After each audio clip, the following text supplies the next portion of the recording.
Welcome to the geopolitical show, The Chessboard, where we dissect critical information about geopolitical phenomena that is happening all across the globe. We want you to understand what we are talking about, so that we bring you systematic explanations. I'm your host, Farhan, Intisher, Khaled. The intent and purpose of our show is to bring you unadulterated information about geopolitical phenomena that is happening across the globe in a systematic fashion that's easy for you to understand, coupled with expert-validated discussions. We hope that you'll be able to derive the critical information you require to understand certain geopolitical phenomena. The topic we intend on discussing today requires a very elaborate understanding, and we have a very influential guest for you today. The topic is the current context of nuclear proliferation and the ideas of disarmament in current global politics. It is a very critical discussion, and the information itself is very critical. So before going on or proceeding with this discussion, I urge you to watch a short video we have prepared for you.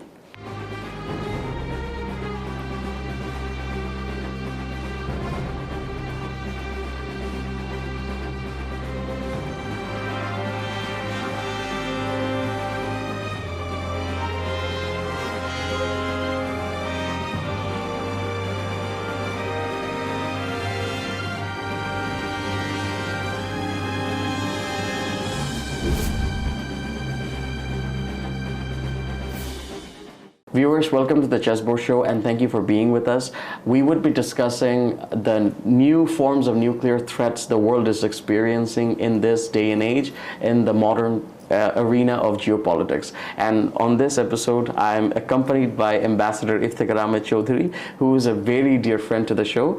He is the former foreign advisor to the Caretaker government from 2007 to 2009. Sir, thank you so much for joining me on this episode as well. Thank you. I'm happy to be here. For our regular viewers, I would want them to understand what we understand as being nuclear threats. Is there an active use of nuclear forces or arsenal against other countries? So is there a physical confrontation occurring when we refer to as nuclear threats? Well, today, by the way, is a very important day. Of course, sir. To discuss this topic, Okay. though I'm not very certain that we have prepped for it. It's the conclusion of the New START agreement between Russia and the United States. So yes. As of now, yes. there are no major non-proliferation deterrence treaty between America and Russia. At the same time, the fact remains that deterrence is still being maintained by the traditional theory of deterrence. Yes, of course. Now, what was the theory of deterrence? We are all aware that Thomas Schelling and others argued about the nuclear weapons, that the whole idea of nuclear weapons is that it is able to maintain peace through the recognition of the mutually assured destruction or MAD principle. Yes. So that was Schelling's point, Thomas Schelling's, and people like Bernard Brodie would have argued that world should be in readiness with the nuclear weapons, which are never meant to be used. So the whole idea was you'd never use nuclear weapons, and yet you'd keep them in order to make sure that the other doesn't use force on you, and the other is prevented from using the force on you for fear of being destroyed themselves by your retaliation. So that's deterrence. Of course. However, around 1974, there was an American Secretary of Defense, Schlesinger, who came up with the idea that, look, if the destruction is not total, is it possible to have limited nuclear warfighting? That is, you don't have the supremely high destructive weapons, you have lesser warheads and lesser missiles, which are shorter range, which are more tactical than strategic, Yes. which can be used in a limited fashion till such time as the opponent sort of accepts defeat. Yes. So, in other words, there could be situations where nuclear war fighting could be possible. Yes. Now, that was a dangerous idea in many ways as well. Yes. So, one also had to evolve a spectrum of deterrence across a very broad level. Deterrence against tactical weapons, at the same time deterrence against strategic weapons. Of course. Now, as you know, there are two types of targets usually. You have counter force targets, Yes. which are the sort of hardened military targets, Yes. which are and you have counter value targets, that targets against cities, Yes. soft targets. Yes. Now, strategic weapons, the ICBMs, by definition, would be less precise, Yes. aimed at cities, softer targets, more destructive. Yes. Whereas against counter force targets, you would have smaller weapons, more precise. At the same time, remember, precision also leads to greater propensity to use. Yes, of course. Because you're precise and your collateral damage is less. So you have the propensity to use these very precise tactical weapons more. Yes. But tactical weapons are used against hardened targets. So these are two sets of targets. Now, so you protect yourself against both. You had all this series of agreements, both with regard to tactical weapons and as well as nuclear weapons. Of course. You, of course, had an agreement not to proliferate them, which is the famous NPT of 1968, which is still valid, by the way. The NPT holds good. So it is valid, but is it being revered? Well, not quite, not in the sense that it was meant to be, but the fact remains that it is the only standing major international treaty. It is both non-proliferation and to a certain extent it was meant to be disarmament as well. Yes. The idea was the world recognized the nuclear powers and the non-nuclear powers. Yes. Both had responsibilities. The non-nuclear powers couldn't go nuclear, so you couldn't proliferate. Of course.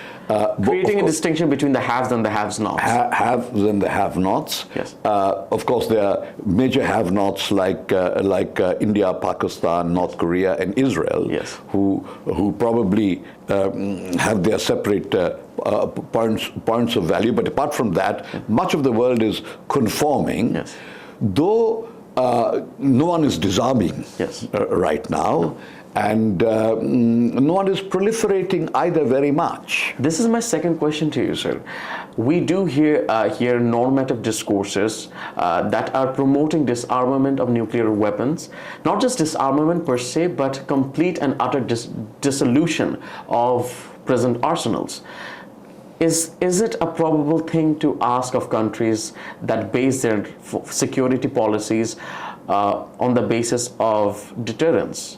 For instance, you cannot expect the US to disarm itself of its nuclear arsenal. You cannot ask that of Russia either. Because it will be destabilizing. You see, it's mathematical. I mean, you have to sort of calculate mathematically as to what level of armament will be stabilizing. Yes, sir. You see, an error could be destabilizing, and mathematically a destabilization will lead to a conflict. Yes. You see, so the idea is to sort of deter the potential adversary at all levels. All levels with an element of sufficiency in terms of your retaliatory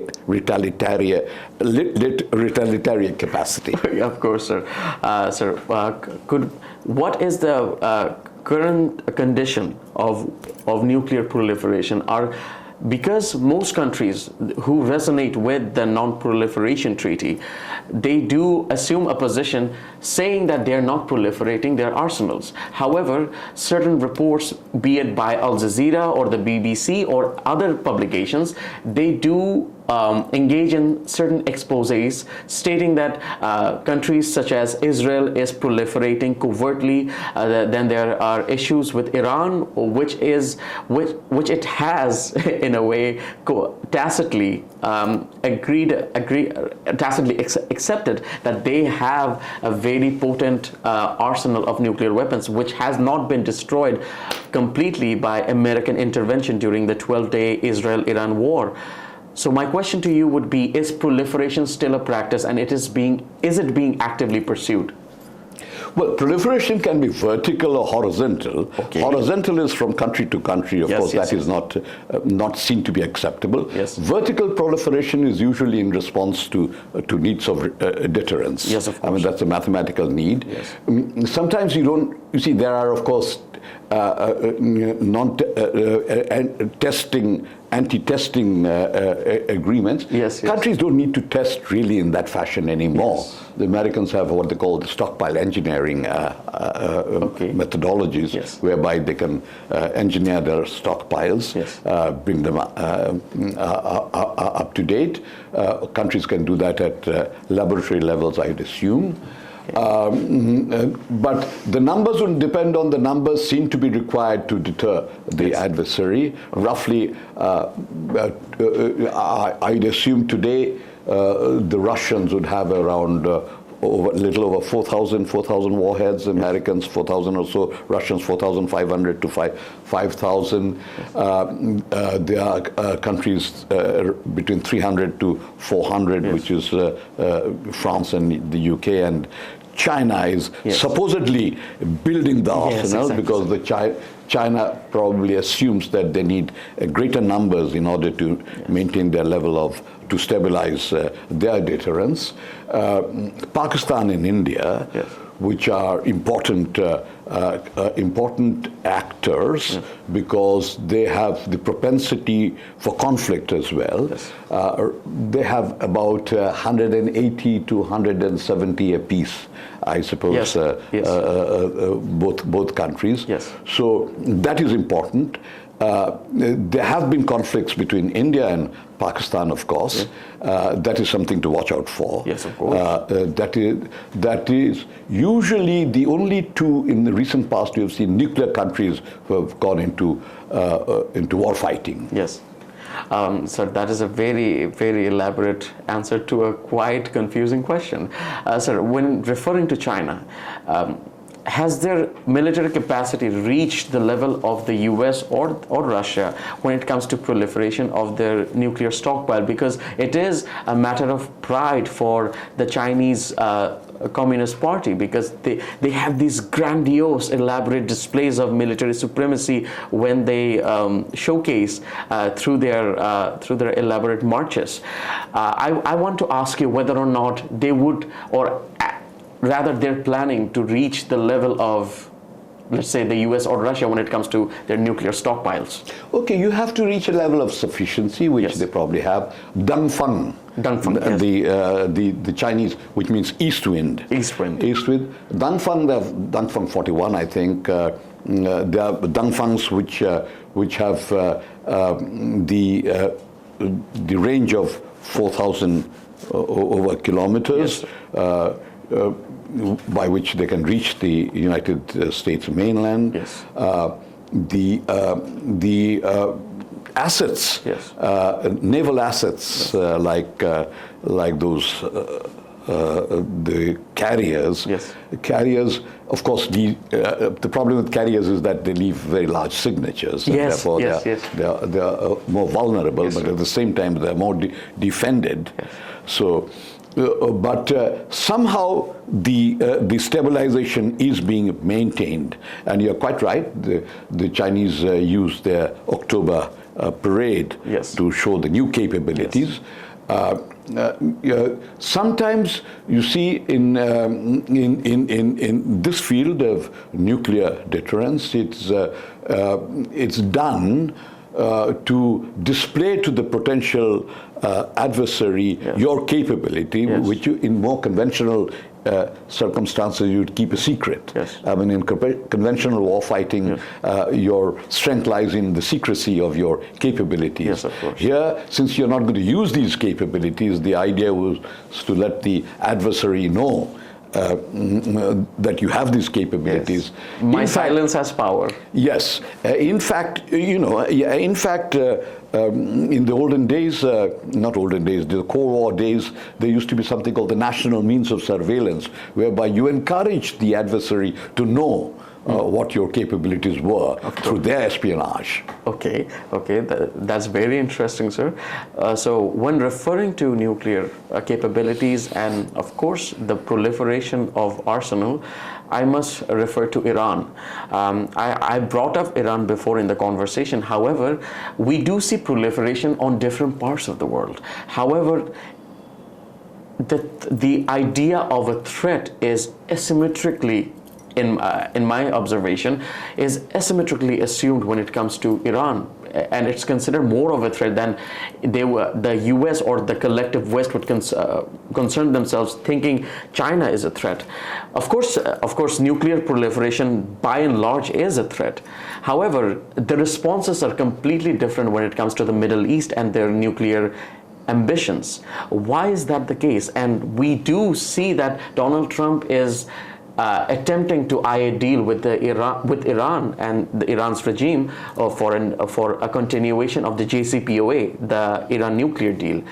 Despite no, JCPOA has been scrapped, by the way. It has been scrapped. However, their recent investigations and recent reportage is claiming that Trump is actually eyeing a new deal. However, he himself claimed that the entire arsenal and nuclear capabilities and nuclear facilities within Iran have been brought to a grind, not just a grind, have been permanently terminated. Then what? Well, we don't know about permanent termination. I would assume that the American system would probably see and the Israelis threatening if the enrichment of uranium is over the level of 90 degrees, which is where the breakout period, which is the period between that enrichment and weaponization, is about 4 months or so. They would consider that threat, which is why those attacks were made. It's still a very gray area. We don't know what the current situation is. So it's a matter of combination of gunboat diplomacy. I mean, we are seeing a sort of a new kind of gunboat diplomacy today. There are American assets present in the region of Iran. At the same time, there are negotiations likely to begin, I understand, in Oman. It used to be in Turkey, but it's going to be in Oman. So they will discuss this. This will continue. I mean, this will not end very soon.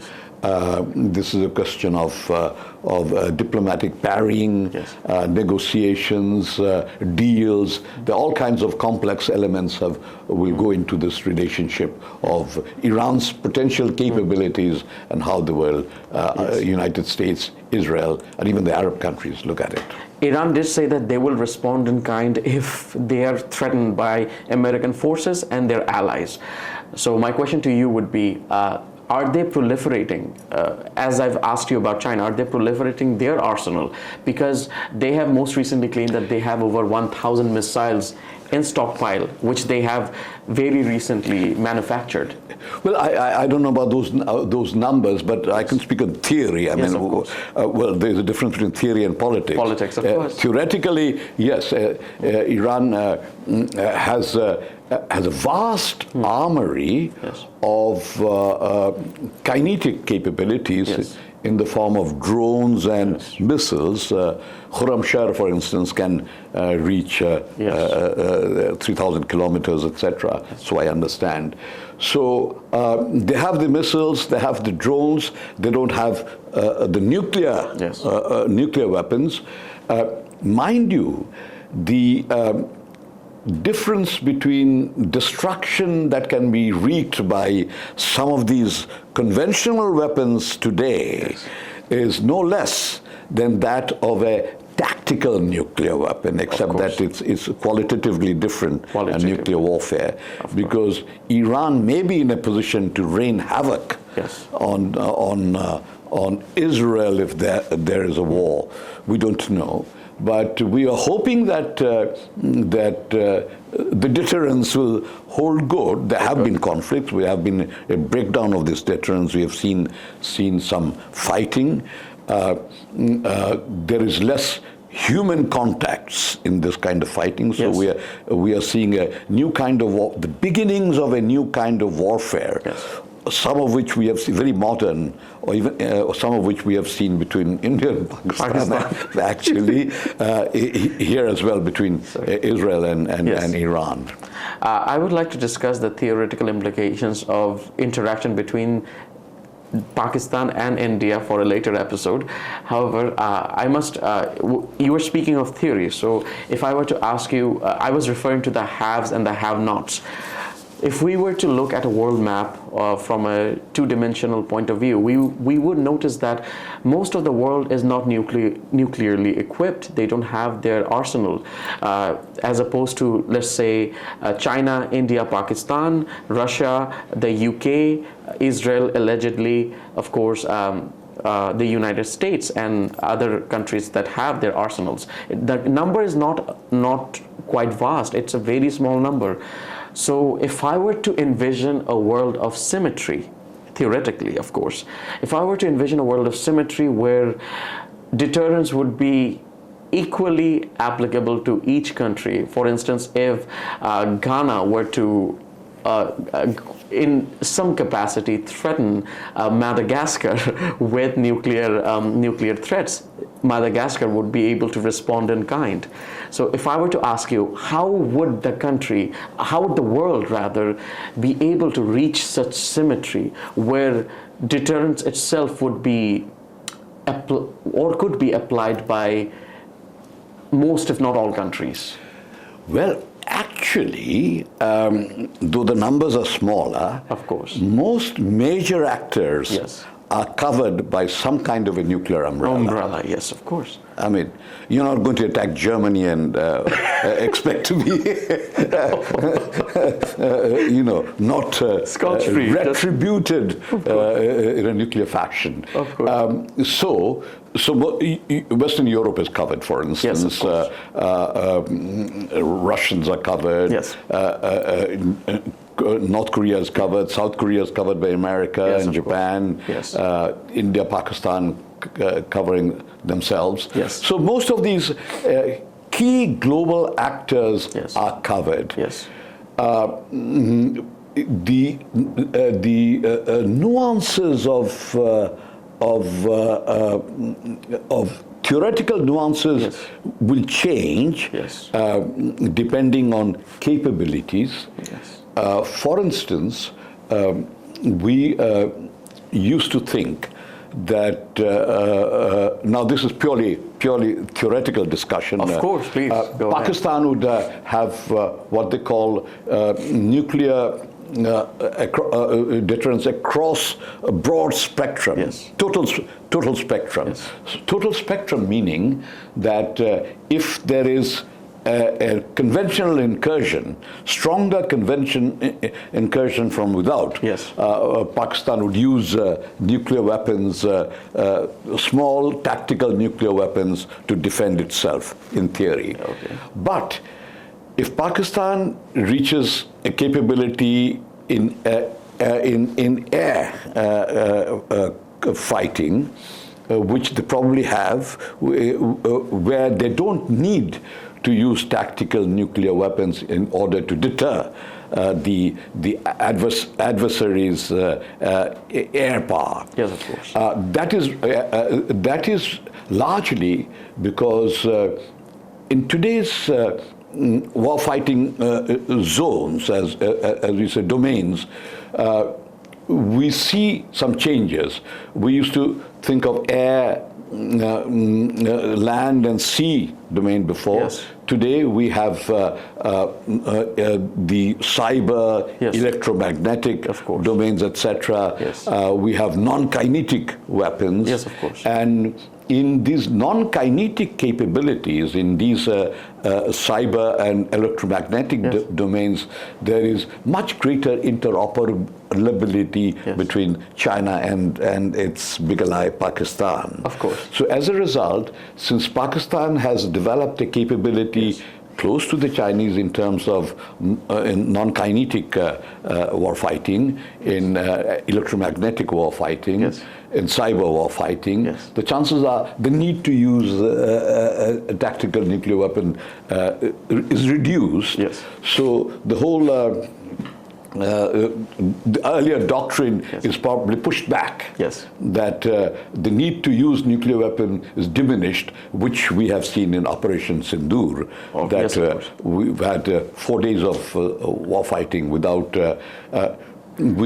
a emergence of a serious nuclear threat. Yes, of course. 4 days. Though that is always serious, and that is why the war stopped. Yeah. Of course, sir. Like 4 days of war fighting, 4 days of chaos, and 4 days of utter finger pointing.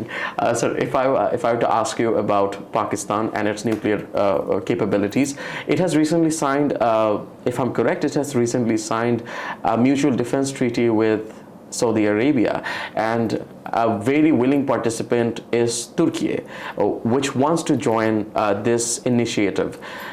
My question to you would be, if I were to ask you theoretically, would Pakistan be able to be, or rather provide, a nuclear umbrella to the Middle East if the US were to step back? Because we have seen them, in a way, making it convenient for them and focusing on their backyard, which is Latin America, which is South America. And according to the new national security strategy by the Trump administration, they are trying to step away from the Middle East and focus their energies into Latin America. So if that were to happen, in a theoretical sense, would we be able to assume that Pakistan would be able to provide a nuclear nuclear aegis to Saudi Arabia and other Gulf countries? Well, under the guise of a theoretical question, you've asked a very political question, and I don't think I'd be in a position to answer that. That is Pakistan's political perceptions, political decisions. But if we were to set that question aside, from a Bangladeshi perspective, do we have nuclear ambitions? Would we require having nuclear ambitions which would be beyond just power generation? No, I don't. I don't think so. That is, we are very much a member of the Conference on Disarmament in Geneva, yes. And our commitment is that we shall not be a nuclear power, yes. nuclear military power. Yes. At the same time, we will depend on the nuclear states as per the NPT, yes. to provide us support, yes. in order for us to be able to use nuclear power for peaceful purposes. Of course. That is our goal. That will remain, I assume, the goal of all governments of Bangladesh, yes. to come in the future, the current government, and has been the role of the governments in the past. I do not see a change in this situation. Aren't we a model country, Ambassador?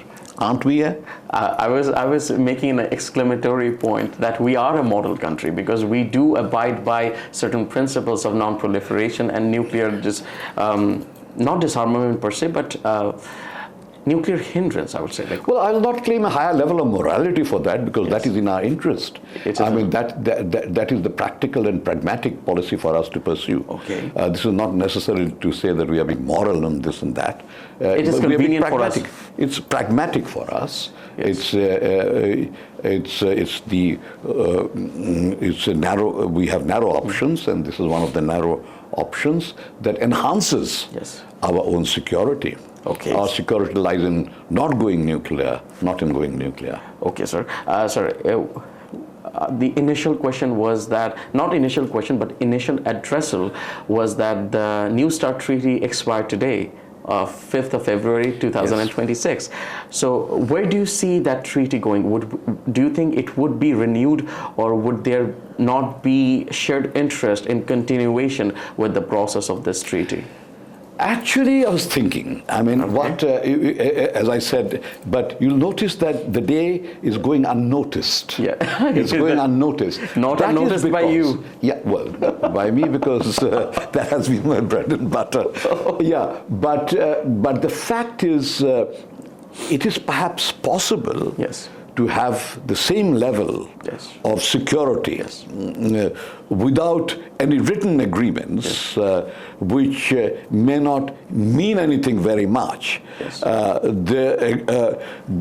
fact that both Russia and America possess in excess of 3,500 warheads is security enough for each of them. You see, like the smaller countries making demands, as we spoke of, we've seen that I've been in the Conference on Disarmament for many years, and we've always made these demands on nuclear countries. But it's a bit like a bunch of sheep making resolutions in favor of vegetarianism, when the wolves remain of another opinion. Okay. Sir, would such a treaty, of course, theoretically asking, would such a treaty be required to maintain a balance between India and Pakistan, because both are nuclear countries and both are quite contiguous neighbors, the most contiguous to each other? India and Pakistan? Yes. Would such? Well, you see, every treaty has is subject to the threat perception. Yes. I mean, you break a treaty if you perceive that it's necessary to do so to protect yourself. That will remain.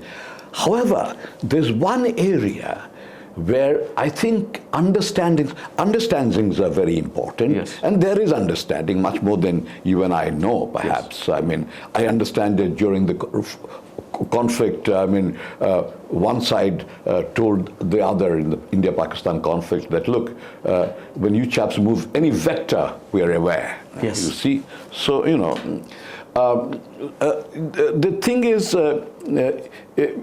peace is, of course, maintained by the fear of war, of course, for starters.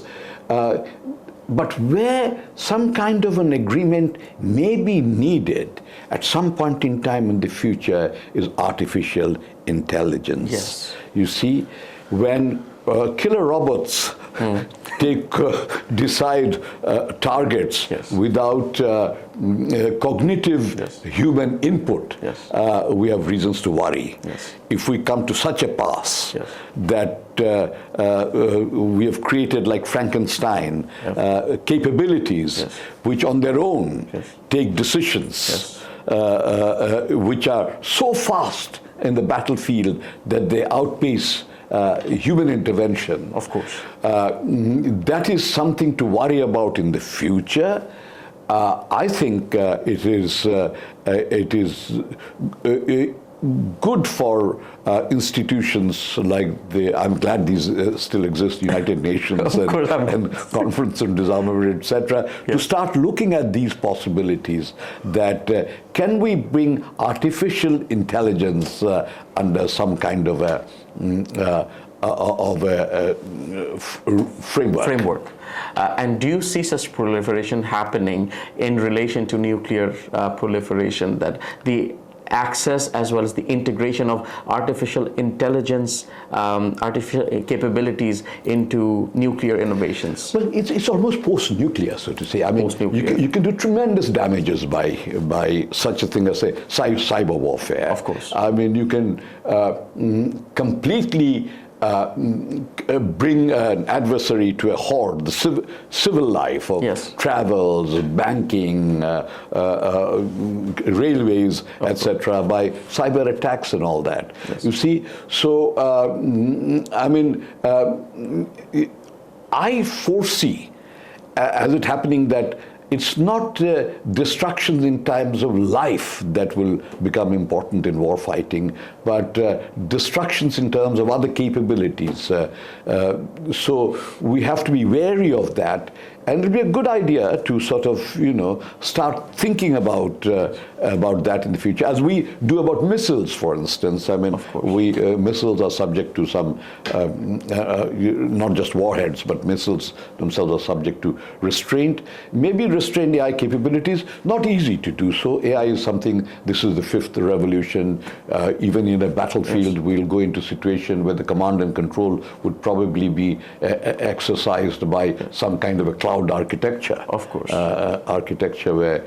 And as you've said, bringing it to within a framework so that there are regulations in place to keep AI in check. So there are regulations in place, and that would be in consonance with civilized human behavior. Of course, civilized human behavior.